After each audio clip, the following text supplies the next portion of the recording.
Hi, if you want to change video resolution on the iPhone 16, then you would need to open settings and here search for the camera section.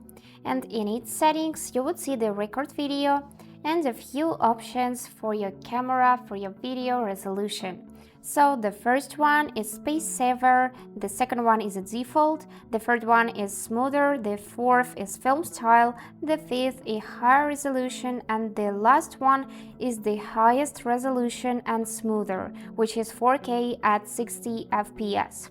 So just switch to option you like the most by putting on it a check mark, and this setting will be saved immediately.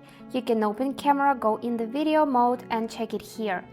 Also, you can manage this setting right in your camera, so just go in the video mode and tap here to change the video resolution. For example, we can leave it at 30 and here we can switch to the HD. And that's it how it works. I hope this video was helpful for you and thank you for watching.